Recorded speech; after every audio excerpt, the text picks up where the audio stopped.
नमस्कार आदाब दोस्तों। तो चलो आज फिर हम आप लोगों के लिए लाए देश और दुनिया की तमाम ताजा बड़ी खबरें, ब्रेकिंग न्यूज हेडलाइंस, एक एक करके तमाम बड़ी खबरें आपके सामने रखेंगे। सबसे पहली और बड़ी खबर में आपको बताएंगे वक्फ संशोधन बिल को लेकर के मोदी सरकार को लगा बहुत बड़ा झटका।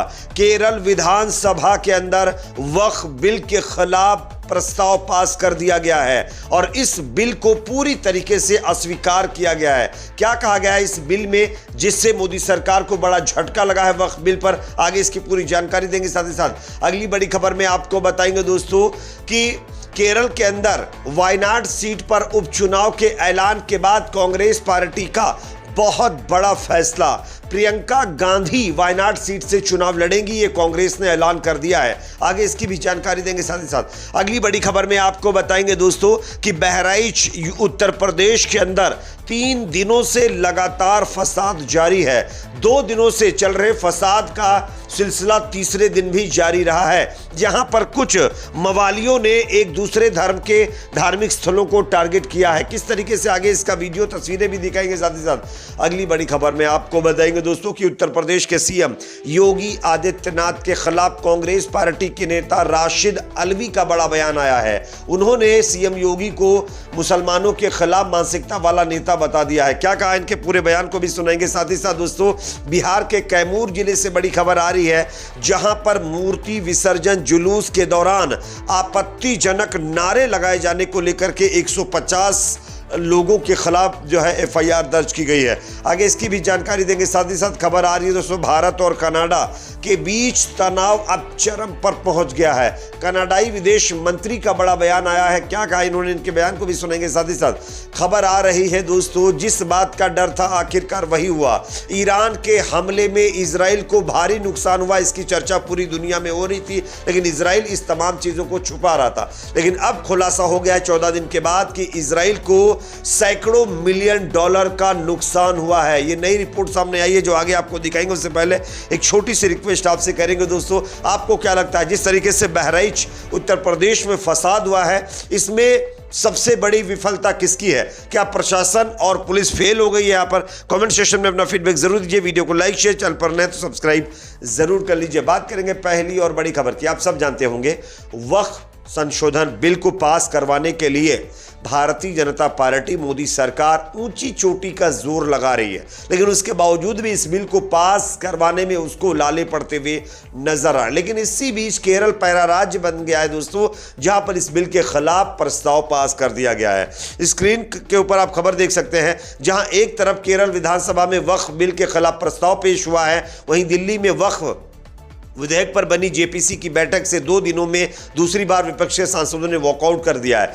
विपक्षी सांसदों ने कांग्रेस अध्यक्ष मल्लिकार्जुन खड़गे के नाम का उल्लेख किए जाने पर आपत्ति जताई है।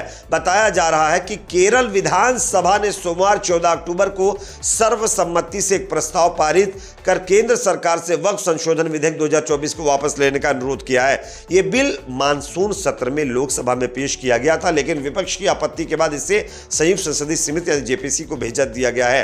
हिंदुस्तान टाइम्स की रिपोर्ट के मुताबिक केरल के अल्पसंख्यक कल्याण, खेल, वक्फ और हज यात्रा मंत्री अब्दुल रहमान ने इस प्रस्ताव को नियम 118 के तहत विधानसभा में पेश किया। इस दौरान उन्होंने कहा कि वक्फ समयवर्ती सूची का विषय है। केंद्र सरकार द्वारा प्रस्तावित नया विधेयक राज्य सरकारों और वक्फ बोर्डों से उनके अधिकार छीन लेगा और यह संविधान में निहित धर्मनिरपेक्षता के सिद्धांतों का उल्लंघन करता है। इस प्रस्तावित विधेयक में कई प्रावधान अस्वीकार है, जिसकी वजह से इसको वापस लिया जाना चाहिए। यानी कि सीधे सीधे केरल की सरकार ने इस बिल यानी वक्फ बिल में धर्मनिरपेक्षता का हवाला देते हुए इसको अस्वीकार कर दिया है और साफ साफ कह दिया है कि इस बिल के जरिए मुसलमानों का हक छीना जा रहा है, इसलिए इसका हम विरोध करते हैं और इसको वापस लेने की मांग करते हैं। अब देखना होगा सरकार क्या करेगी। अगली खबर की बात करेंगे जो कि सामने आ रही है दोस्तों, केरल के अंदर उपचुनाव वायनाड सीट पर जो होने वाला है लोकसभा सीट पर, इसको लेकर के कांग्रेस पार्टी ने बड़ा ऐलान कर दिया है। कांग्रेस ने आखिर वो पत्ता चल ही दिया जिसका इंतजार सालों से उसके कार्यकर्ता कर रहे थे। प्रियंका गांधी अब वायनाड सीट से उपचुनाव लड़ेंगी, इसकी घोषणा कांग्रेस की तरफ से कर दी गई है। बात करेंगे अगली खबर की जो कि सामने आ रही है दोस्तों। उत्तर प्रदेश के बहराइच में 3 दिनों से चल रहा फसाद रुकने का नाम नहीं ले रहा है। बहराइच के अंदर एक बार फिर फसाद की खबरें सामने आ रही हैं। यहां पर कुछ गुंडे मुस्लिम समुदाय से जुड़े हुए धार्मिक स्थलों को आज रात को भी तोड़ने में लगे रहे और घरों में घुस घुसकर आगजनी भी इनकी तरफ से की गई है। आप स्क्रीन पर खबर देखिए। दुर्गा पूजा विसर्जन कार्यक्रम से भड़की हिंसा थमने का नाम नहीं ले रही है। सोमवार 14 अक्टूबर को दिन भर शहर से उपद्रव की खबरें आती रही हैं। देर रात उपद्रवियों की भीड़ नकवा गांव पहुंची और आगजनी की है। यहां पर नकवा के ग्राम प्रधान ने आज तक के समर्थ से बातचीत में बताया कि उपद्रवियों की संख्या 10 से 15 थी। आगजनी के बाद पुलिस और पीएससी की भारी फोर्स मौके पर पहुंची और हालात को काबू में किया। घटना के बाद पुलिस ने बड़ी मुश्किल से हालात पर काबू पाया है। यानी कि जो योगी जी ने पूरी फोर्स बहराइच के अंदर उतार दी है, वो फोर्स पूरी तरीके से नाकाम हो रही है गुंडों से लोगों के घरों को बचाने में। और आप देख सकते हैं मुसलमान समुदाय से ताल्लुक रखने वाले धार्मिक स्थलों को चुन चुनकर यहां पर अभी भी निशाना बनाया जा रहा है। बात करेंगे अगली खबर की जो कि यहां पर दोस्तों सामने आ रही है। सीएम योगी के खिलाफ कांग्रेस नेता राशिद अलवी का बड़ा बयान आया है। उत्तर प्रदेश के बहराइच में 13 अक्टूबर को दुर्गा पूजा के बाद मूर्ति विसर्जन की शोभा यात्रा में बवाल के बाद एक व्यक्ति की गोली मारकर हत्या कर दी गई। इस मामले में कांग्रेस नेता राशिद अलवी ने उत्तर प्रदेश के सीएम योगी आदित्यनाथ की सरकार पर गंभीर आरोप लगाया है। साथ ही उन्होंने खाद्य वस्तुओं में मिलावट और फर्जी नाम से बिक्री पर अंकुश लगाने के लिए सरकार द्वारा अध्यादेश लाए जाने के कयासों पर भी सरकार की निंदा की है। राशिद अलवी ने कहा है कि एक मीडिया से बातचीत करते हुए कि उत्तर प्रदेश के मुख्यमंत्री योगी आदित्यनाथ को कानून व्यवस्था की कोई परवाह नहीं है। अमेठी में घर में घुसकर हत्यारों ने बच्चों को मार दिया। बहराइच में एक व्यक्ति को मार दिया गया। लोग शराब पीकर अन्य लोगों के घरों में घुस रहे हैं। राज्य में शासन प्रशासन विफल हो चुका है। वह मुख्यमंत्री जो कहते थे कि मेरे राज्य के अंदर कोई दंगा नहीं हो रहा है, वहां अब फसाद पर फसाद हो रहे हैं और ये मुख्यमंत्री योगी आदित्यनाथ पूरी तरीके से फेल हो गए हैं। साथ ही साथ उन्होंने ये भी कहा कि सीएम योगी की जो मानसिकता है वो मुसलमानों के खिलाफ है। बात करेंगे अगली खबर की जो कि सामने दोस्तों यहां पर आ रही है। बिहार के कैमूर से, जहां पर दुर्गा प्रतिमा विसर्जन के चलते जुलूस में आपत्तिजनक नारे लगाए गए हैं।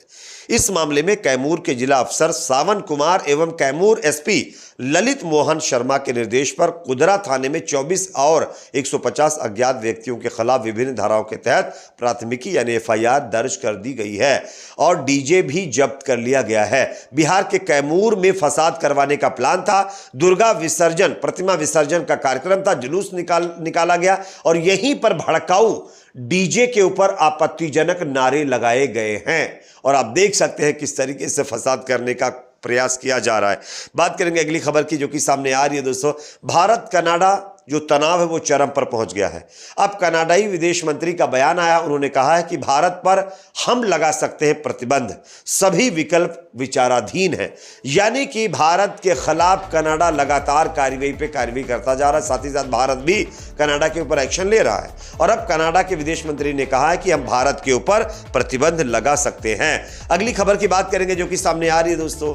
इजराइल के ऊपर ईरान के हमले में कितना नुकसान हुआ, 14 दिनों तक इसकी कोई जानकारी दुनिया को पता नहीं चल पाई थी, लेकिन अब एक रिपोर्ट में खुलासा हुआ है कि ईरान के हमले में इजराइल को बहुत बड़ा नुकसान हुआ है। लगभग 40 से 53 मिलियन डॉलर का यहां पर नुकसान हुआ है। इस पर आप लोगों की अपनी क्या राय कमेंट सेक्शन में जरूर बताइए। वीडियो को लाइक शेयर, चैनल पर नए तो सब्सक्राइब जरूर करें।